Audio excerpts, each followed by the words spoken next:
Hello ladies and gentlemen, this is your Vedic astrology coach Rajat Kapoor and welcome to my channel The Legit Astrologer. This is the second video in the series of videos on Navamsa or the D9 chart that I have started making. I would urge you to share this video with your friends, with your network and spread the awareness as I continue to build my course on Navamsa that I will be launching very soon. So this is another snippet of the course that I am planning to begin, which will cover Navamsa or D9 quite extensively and help you understand how do we read this chart and how it is used in predictive astrology or predictive Jyotish. Navamsa is the blueprint of your past life karmas. It is related to your bhagya or fortune. That is why we also call it Bhagyamsha besides being the Navamsa. In the previous video, I shared with you that Navamsa is mapped to the 7th house of the D1 chart, and I shared some interesting concepts around marriage and how to see. In this video, I'm going to keep it short and simple. I'm going to talk about how Navamsa Lagna or the ascendant sign in your Navamsa plays the most important role and how to understand it. And secondly, how to understand the Bhagya Graha or the planet that brings fortune in your life by using your Navamsa chart. We would look at mapping your ascendant house of Navamsa back to the D1 chart, and based on all possible 12 combinations, what are some of the effects that you can expect and how to identify one of the most important planets in your chart, and of course looking at remedies or trying to strengthen that planet as well. Now the Navamsa chart, besides being the chart of marriage, bhagya, fortune, it also talks about and focuses on the innate talent and skills that are seen from the Navamsa. This is most importantly the chart that gives a greater insight into our abilities. Here we focus a lot on abilities, and these abilities are innate. These are inborn predisposition. Each house of D9 or Navamsa has some destiny factor to it, and it means something. It is the destiny factor related to the matters of that house. For example, the first house is about self-strength or swa-bala. It shows your self-confidence, self-strength, and this is more or less related to the destiny factor of this activity, because first house is yourself and your self-strength or your self-confidence is the destiny factor. Second house is about food, what you consume. So this becomes the house of consumption. Why are we here in this world? What is the bhoga? This is the right Vedic terminology, and it denotes what are some of the things that we aim to consume in this life. Navamsa as a chart is also active since the first day of the birth throughout your life. First life event is birth itself. Last life event is death. These are the only two circumstances or situations that are most certain to happen.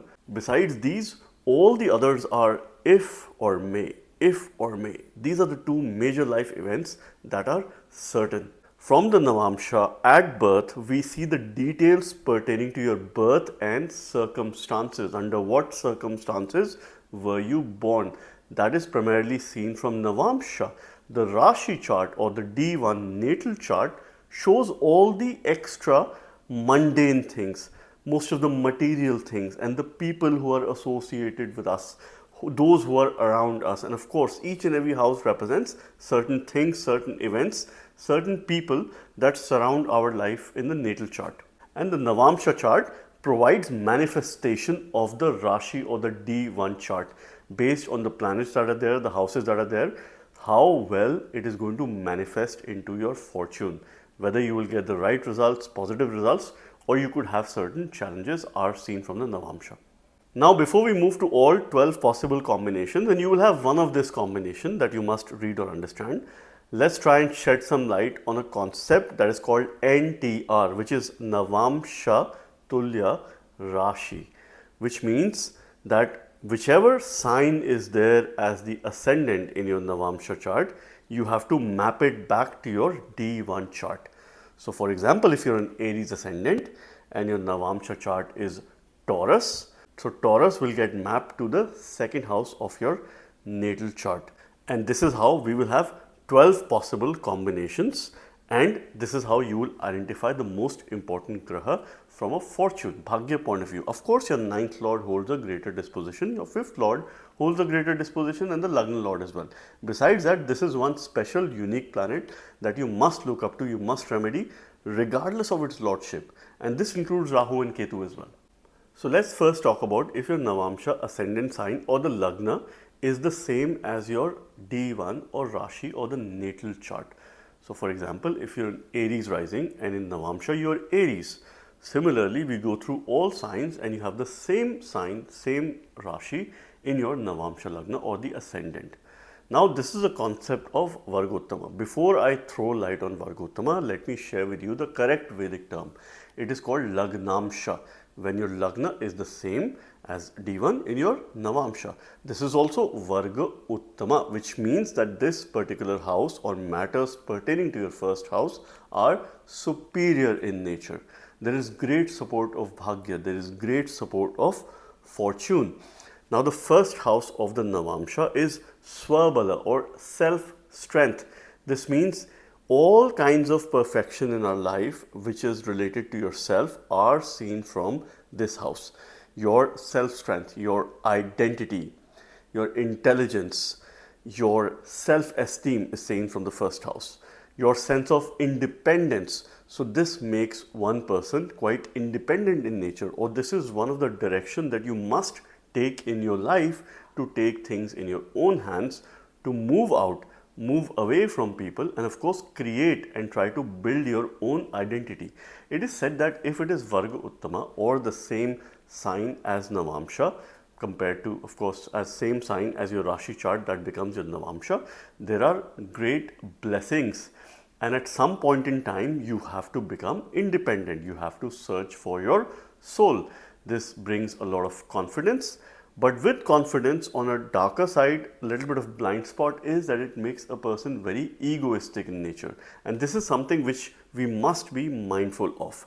Now, we must understand which planet becomes most important for you in this case. Here, we would look at the planet that gets exalted in the first house itself, and that is Sun or Surya. That gets exalted in a natural sign of Aries.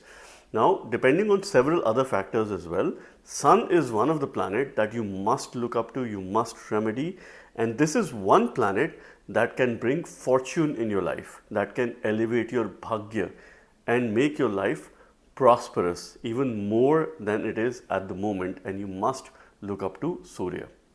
Let us now talk about if your second house of the Rashi chart becomes your ascendant or of the Navamsha. So firstly, you need to understand your Navamsha rising sign, the sign that is placed in the first house. Don't look at the planets. That is a separate concept itself, which will require a lot more teaching. So you need to map it back to your D1 chart and try to understand which house it is associated with. So for example, if you're a Cancer ascendant and you're Leo in Navamsha, which means it is mapped to your second house of the D1 chart. This particular Vedic term is called Dhanamsha because second house is the house of Dhan, the house of accumulation of wealth. So therefore, we see food from this house, what we consume. This is the house of consumption. Family is seen. It is all about your bhoga. Why are you here in this world? See, second house from any house denotes fulfillment with regards to matters related to this house. So there is certain past life karma that such people have, which is more or less related to fulfillment, living a fulfilling life. So the way of life is very important. I often say that if someone has this case, they should not be inclined towards spiritual goals or spiritual pursuits because it will be extremely challenging for them. They are meant to enjoy the bhogas of life. They are meant to enjoy the mundane material life, and this is something which they must aim towards. This is something which they must work towards, working towards their family, bringing a sense of changes in their dietary routine or of course eating habits, and at the same time what you eat, what you consume, and how you protect your near and dear ones. Your work should be towards the family, whatever you do, and the way of life. The message for you is that you are in this world for consumption, for enjoying the mundane world, and this is something which you must focus towards.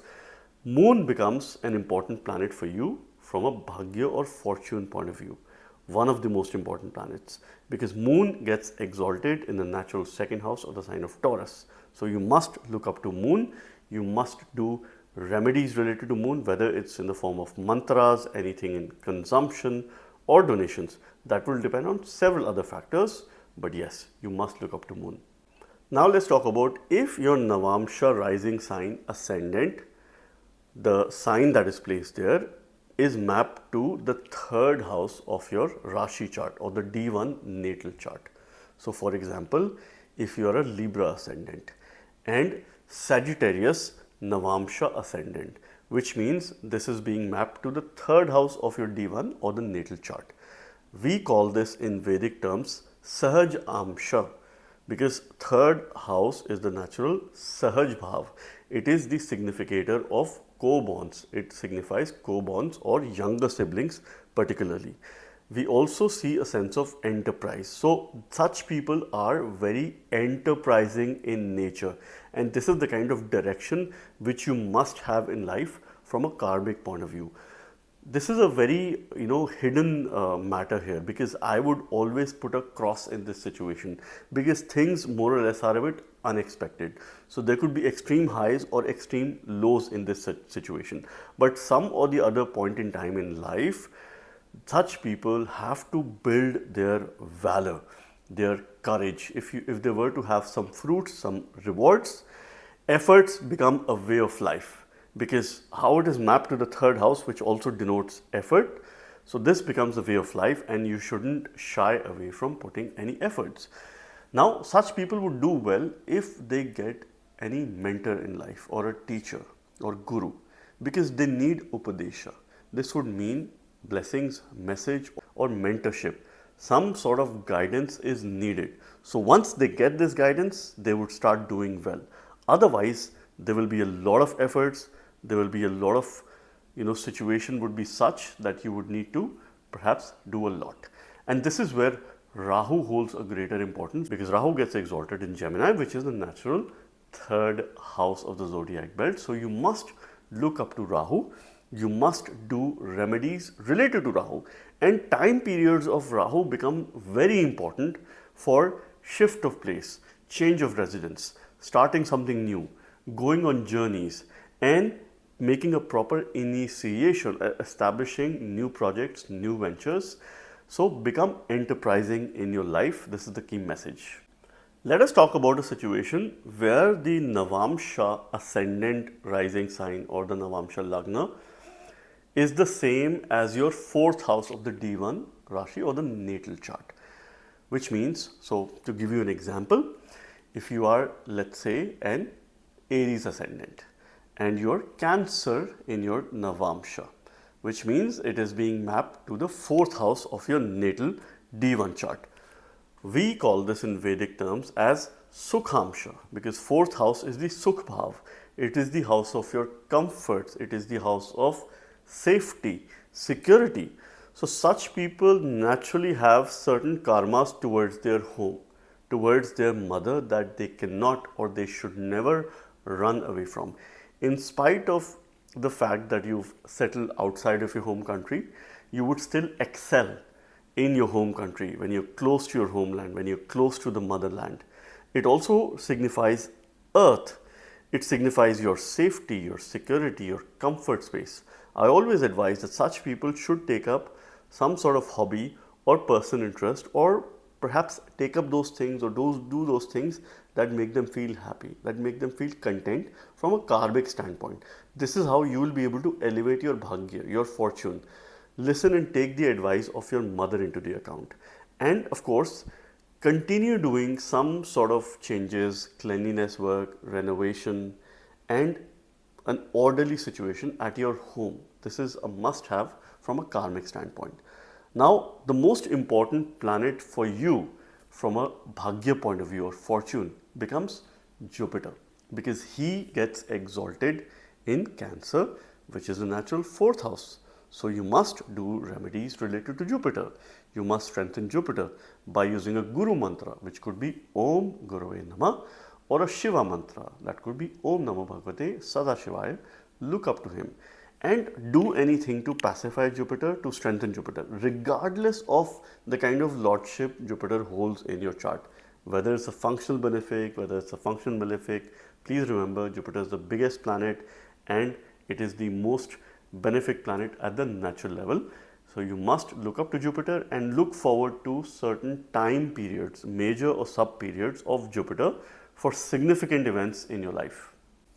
Now let's talk about a situation if your Navamsa Ascendant sign or the rising sign is mapped to the 5th house of the D1 or the natal chart. To give you an example, if you're a Capricorn Ascendant and your Navamsa is Taurus rising.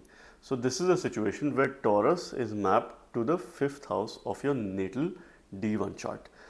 This in Vedic terms is called Putramsha or Mantramsha, because the natural 5th house of the zodiac belt, your 5th house, is the house of children.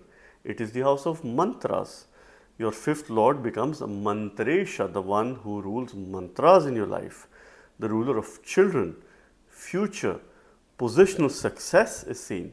So there is naturally very strong karma that such people have with regards to their children. Mantra based remedies or mantra sadhana works very well for such natives. I always encourage them to go for remedies that involve some prayers, some mantras or some sort of prayer chanting, and of course this could be regardless of what religion you follow. You could use Bij mantra of certain grahas as well in order to pacify or give them the right strength. This also denotes that there are blessings of the Sky Father. Sky Father is Lord Shiva himself. So this is a very fortunate combination for anyone to have because they are blessings of Mahadev. And in my experience, I have seen such people to naturally have a lot of inclination towards Shiva, and you must look up to him. From a karmic point, you need to be futuristic, you need to be future focused. So keep penning down things that you wish to do in future, keep thinking about future, and of course put those plans in action if you were to succeed or if you were to reach a high position or have that kind of an authority in place. Now interestingly, no planet gets exalted in the 5th sign, that is the sign of Leo, at a natural level. So in this case, your Bhagya Graha or the planet that could bring fortune to you becomes Ketu. So Ketu's time periods and sub periods become very important, and this is one planet that you must pacify, that you must remedy in any manner in order to elevate your fortune, in order to elevate your Bhagya and look forward to a fulfilling future. Now let's take a situation if your Navamsa Ascendant sign or the Navamsa Lagna is mapped to the 6th house of your D1 or the natal chart. So for example, if you're in Aries rising, you have Virgo as your 6th house, and if Virgo becomes your Navamsa, which is mapped to your 6th house. If you're a Taurus rising, and Libra in your Navamsa, which is also mapped to the 6th house of the rashi chart. Now this in Vedic terms is called Rogamsha or Ariyamsha, because this is very closely related to the matters of this house. 6th house at the natural sense denotes health issues, deaths, diseases, health and well-being. So there has to be a greater focus on your personal health, on your well-being in life. Such people at the karmic level are there to face competition, are there to fight certain battles in their life, and this is something which you must remember. There will be conflicts that you will have to come across with. Now it is on you whether you take these conflicts as an opportunity to perhaps put your point across and resolve it in a constructive, collaborative manner, or you fight a war. You're here to overcome diseases in your life. You're also here to overcome your Shad Ripus, which are the 6 enemies of your mind. So there's a constant mental battle that such people are likely to face. It also comes with pain, enemies, and competition, and depending on certain situation and the position of your 6th lord, we could further assess whether you will be successful in this competition, in this competitive world or not. It also depends a lot if there is a nice planet in the ascendant of your Navamsa, then you'd like to have mostly positive results. But at the karmic level, there's a lot of battles that you have to fight, there's a lot of competition that you have to overcome, and continuously prioritize your health and well-being. And this is where I always advise to such people to adopt healthy habits, because you are susceptible to certain diseases and certain health conditions where you have to be extra careful all the time. The planet that you must look up to elevate your bhagya or to support your fortune is Mercury, because Mercury gets exalted in Virgo, which is natural 6th house of the zodiac belt. You must remedy Mercury in any manner to give it strength, and this is how you will get further support in your bhagya regardless of the lordship of Mercury in your natal chart. You must look up to him. Now let's talk about a situation if your Navamsa Ascendant sign or the rising sign is mapped to the 7th house of your rashi chart. So for example, if you're Leo Ascendant and Aquarius in your Navamsa, which is being mapped to the 7th house of your rashi or the D1 chart, this in Vedic terms is called Daramsha or Dayamsha, because 7th house is the house of Dara. Dara means the upholder of your secrets, and one such upholder is your spouse. It could be yourself as well, or some people who are opposite to you. It also means Dayamsha. We see your nature in terms of how giving you are or how self-centered you are. Two opposites from the 7th house. This denotes your spouse. So definitely there is certain karma which is there towards spouse. I can very comfortably say that such people in relationship, whether they are married, whether they are not married, there could be two kinds of situation. Either they would be extremely leading or following. Either your spouse would follow you or you would follow your spouse blindly in a very unconditional manner. You have a natural karma towards each other, towards your spouse, and this is something which you must remember. And great thing is, if you're able to strike a balance between leading and following and have a flexible approach, you can have a very fulfilling life. Such people naturally have a karma towards businesses as well. And if other situations are favorable in the chart, they must look up to start their venture. It could be a partnership or it could be a sole proprietorship venture as well. It could be a startup as well. So this would depend on several factors that are there in the chart.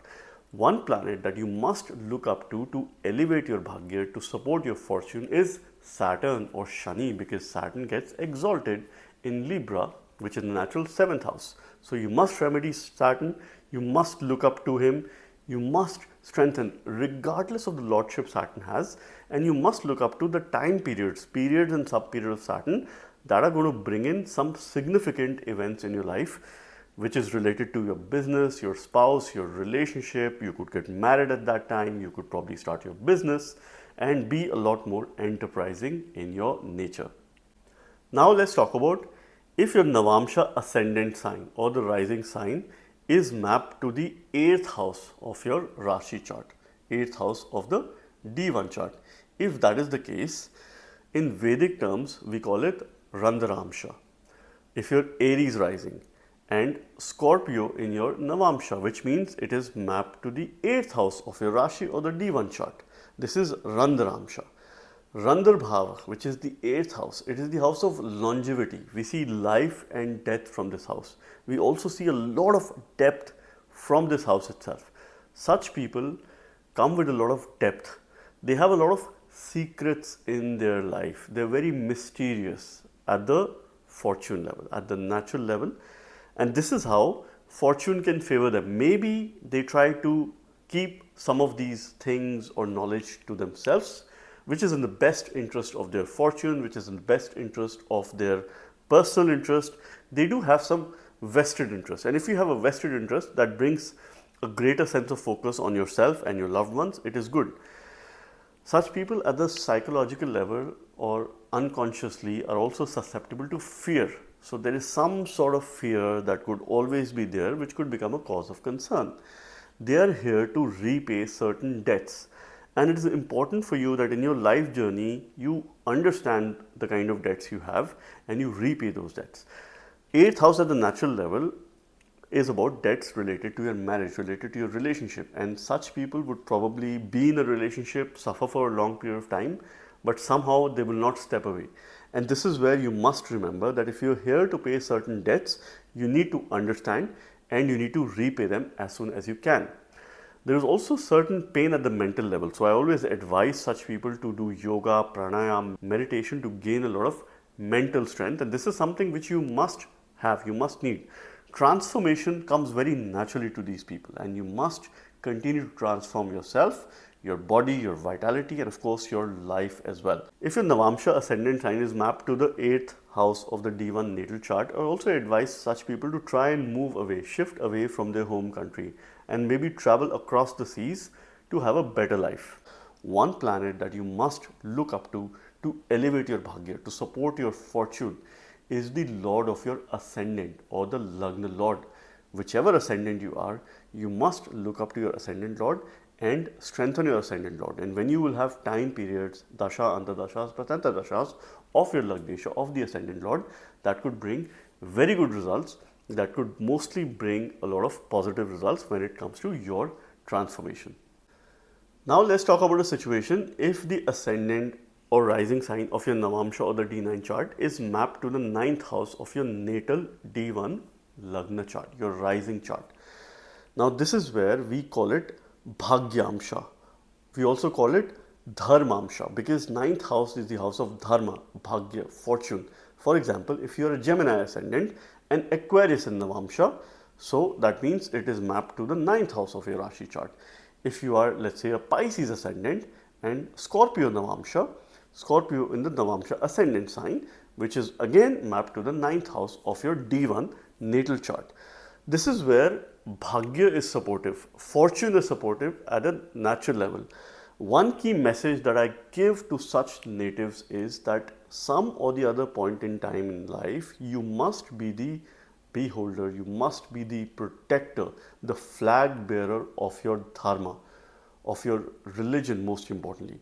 Why flag bearer? I'm going to explain it to you in the next 1 minute. You also must look up to higher learning, because 9th house is the house of higher learning. You must go for higher education. Continuous education is something that comes naturally to such people. If you cannot go for formal education, you must take up short courses, and this is something which should be a continuous process. You are also getting a guru in your life, or someone who you could look up to, because 9th house is also the house of guru. You naturally have some karmas related to your father. Either take their advice into account or maintain cordial relationship with your father in order to protect your bhagya, in order to elevate your bhagya. See, the mool mantra or the bij mantra for such people is a simple Om. So if you use Om in your daily meditation, you are able to strengthen your fortune. This is very simple. And of course, this also brings a lot of long distance journeys and travel is usually fruitful for such people. This could bring a lot of fortune. The planet that you must look up to in terms of fortune, in terms of bhagya to remedy is Ketu, because Ketu gets exalted in the sign of Sagittarius, which is the natural 9th house. Ketu is also associated to flag. It's a very spiritual graha. Therefore, you must be the flag bearer of your own dharma or your religion. Now let's take a situation if your Navamsa Ascendant or rising sign is mapped to the 10th house of your D1 sign. So for example, if you're an Aries rising and Capricorn Navamsa, which is mapped to your 10th house. If you're a Scorpio Ascendant sign and a Leo Navamsa rising sign, which is again mapped to the 10th house of the Rashi or the D1 chart. We call this in Vedic terms Karmamsha, because the natural 10th house is the house of karma. It is the house of duty. This naturally makes a person karma yogi. You are here in this world to fulfill certain duties. Spirituality is not one of the duties for you, or not one of the path that you follow. You could be a little bit spiritual, but in order to perfect, in order to make spirituality the way of life, that could be particularly challenging, because you are here to enjoy the material world. You are here to work.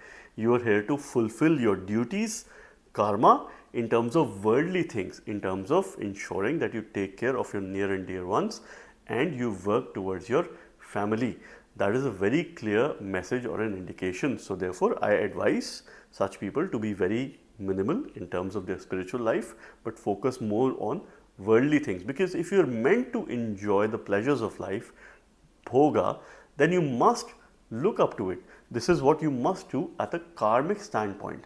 Now, the most important planet for you to elevate your bhagya, to support your fortune, becomes Mars or Mangal, because Mars gets exalted in the sign of Capricorn, which is the natural 10th house of the zodiac belt. So you must look up to Mars, you must remedy Mars, and of course, its periods, sub periods could bring in a good job, new opportunities, and of course, elevate your authority and elevate your status in life as well. And that is something which you must look up to. And another important point is that you must maintain your energy throughout the time. This is how you strengthen Mars. Workout, exercise, have a daily routine, have something that you could do, probably how you can be more physically active all through the day. Now let's take an example of if your Navamsa Ascendant sign or the rising sign of D9 is mapped to the 11th house of your natal D1 chart or the Rashi chart. So for example, if you are a Sagittarius Ascendant and Libra in your Navamsa, which is mapped to the 11th house of the natal D1 chart. We call this in Vedic terms Labhamsha, because the natural 11th house is the Labh Bhav. It is the house of income, it is the house of material, worldly things in life. Now, one of the key word here is also illusion. This does put a person in a lot of illusion, and you need clarity of your mind. Sometimes illusion could be good because it could help you open up a number of possibilities. You could have a lot of ideas, but you might struggle to implement those ideas. You might have a lot of confusion in your mind, and this is something which you must overcome. Such people are here to earn an income and create multiple sources of income. I always advise that always look at having a side hustle or something addition to what you do. If you have a job, look up to other aspects as well. Try and ensure that you focus on 2 or 3 things at the same time in terms of your work. This also gives a lot of hope to people. So you always have hopes for future. You're very hopeful in life.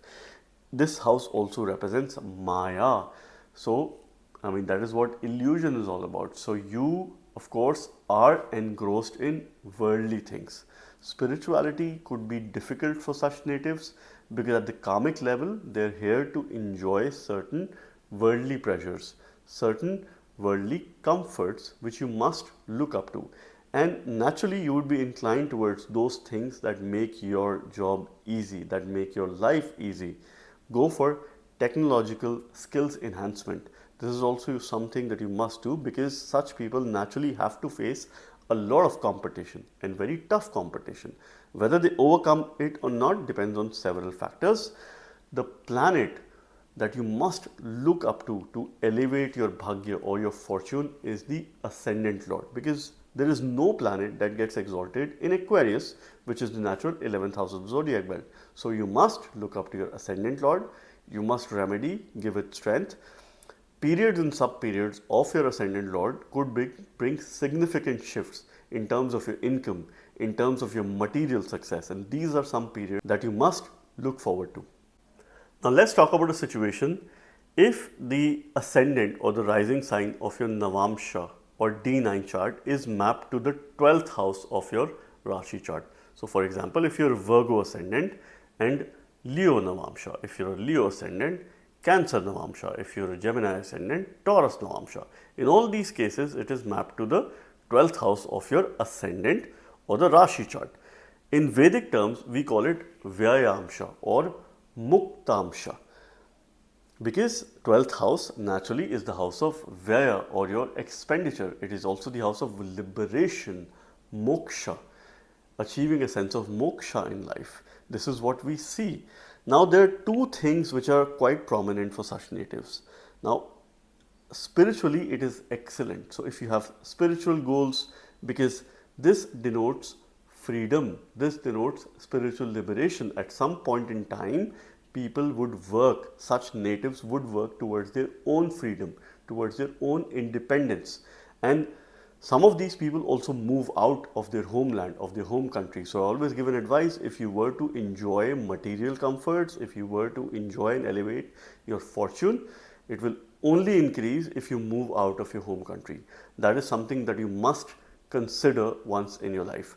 Otherwise, if you stay within your home country, you must have some sort of regular spiritual practice. You're here to incur any expenditure, and you need to ensure that you have this expenditure on good deeds. You donate, do a lot of charity in the best interest. Such people naturally have a greater tendency towards renunciation, which could be difficult for their relationship. This could cause a bit of friction because they would be able to very easily shift away from situation. But it also denotes liberation, so you're very liberal in terms of your thinking. But this could again have a challenging impact when you get into conversations of other people who have a different ideology altogether. Now, the planet that you must look up to elevate your bhagya, to support your fortune, is Venus, because Venus gets exalted in Pisces, which is the natural 12th house of the zodiac belt. You must do remedies related to Venus, regardless of Venus's lordship in your chart. This is how you will elevate your bhagya, and this is how you will have some exciting times ahead. So friends, this was yet another unique, simple and very important video on Navamsa or D9 and how to find out the most important planet and how that matters for you to elevate your fortune or your bhagya. Thank you very much. God bless you all.